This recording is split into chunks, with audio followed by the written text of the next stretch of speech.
അങ്ങനെ മുംബൈ ഇന്ത്യൻസ് തങ്ങളുടെ ആദ്യ വിജയം നേടിയിരിക്കുകയാണ്. ഇന്ന് ഡൽഹിക്കെതിരെയാണ് മുംബൈ കളി ജയിച്ചിരിക്കുന്നത്. ഡൽഹി ശരിക്കും നാണം കെട്ടു. മുംബൈ ഇന്ത്യൻസ് 234 റൺസാണ് അടിച്ചുകൂട്ടിയത്. ഇതുപോലത്തെ ഒരു മുംബൈ ടീമിനെയാണ് ആരാധകർ സ്വപ്നം കാണുന്നത്. ഓപ്പണിംഗിൽ രോഹിത് ശർമ്മയും ഇഷാനും വെടിക്കെട്ട് പ്രകടനമാണ് പുറത്തെടുത്തത്. അവസാന ഓവറുകളിൽ ടിം ഡേവിഡും റൊമേരിയോ ഷെപ്പേർഡും മികച്ച കളി പുറത്തെടുത്തതോടെ കൂറ്റൻ ടാർഗറ്റാണെന്ന് മുംബൈക്ക് ജയിച്ചത്. ഇന്ന് കളി ജയിച്ച ശേഷം രോഹിത് ശർമ്മ പറഞ്ഞ കാര്യമാണ് നമ്മൾ ഈ ഒരു വീഡിയോയിൽ നോക്കുന്നത്.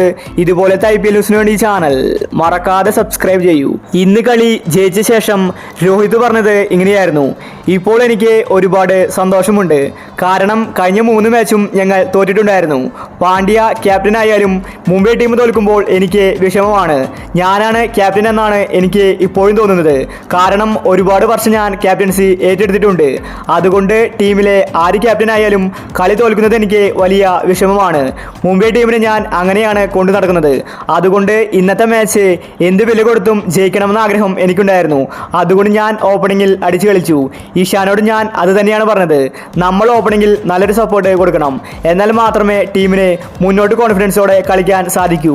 സൂര്യകുമാർ ഇന്ന് കളിച്ചിട്ടുണ്ടായിരുന്നു. പക്ഷെ അവന് പരിക്കാണ്. അതുകൊണ്ട് സൂര്യക്ക് ഫോം ആകാൻ സാധിച്ചില്ല. ഇന്ന് തന്നെ ഞെട്ടിച്ചത് റൊമേരിയോ ഷെപ്പേർഡാണ്. താരം ഇന്ന് ലാസ്റ്റ് ഓവറുകളിൽ അടിച്ചു കളിച്ചു. അതാണ് ഞങ്ങൾക്ക് കൂറ്റൻ ടാർഗറ്റ് ഇന്ന് സമ്മാനിച്ചത്. കളി ജയിച്ചതിൽ സന്തോഷമുണ്ടെന്നും വരുന്ന മാച്ചിൽ ഇതേ കളി ആവർത്തിക്കുമെന്ന് പാണ്ഡ്യ വ്യക്തമാക്കി. മുംബൈ ഫാൻസ് ആവേശത്തിലാണ്. അങ്ങനെ IPLലെ ആദ്യ കളി ജയിച്ചിരിക്കുകയാണ്. ഇനി മുംബൈ ടീമിനെ പിടിച്ചാൽ കിട്ടില്ല. മുംബൈ കളി മാറ്റിയിരിക്കുകയാണ്. പാണ്ഡ്യയും രോഹിത് ശർമ്മയും എല്ലാവരും ഒത്തൊരുമിച്ചാണ് ഇപ്പോൾ മുംബൈ ടീമിന് വിജയം സമ്മാനിച്ചിരിക്കുന്നത്. ടീമിലെ തർക്കങ്ങളെല്ലാം അവസാനിച്ചു. മുംബൈ ഇപ്പോൾ തിരിച്ച് ട്രാക്കിലേക്ക് എത്തി.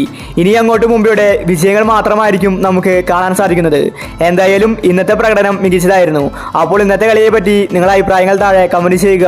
ഇതുപോലത്തെ IPL ന്യൂസിന് വേണ്ടി ഈ ചാനൽ മറക്കാതെ സബ്സ്ക്രൈബ് ചെയ്യൂ.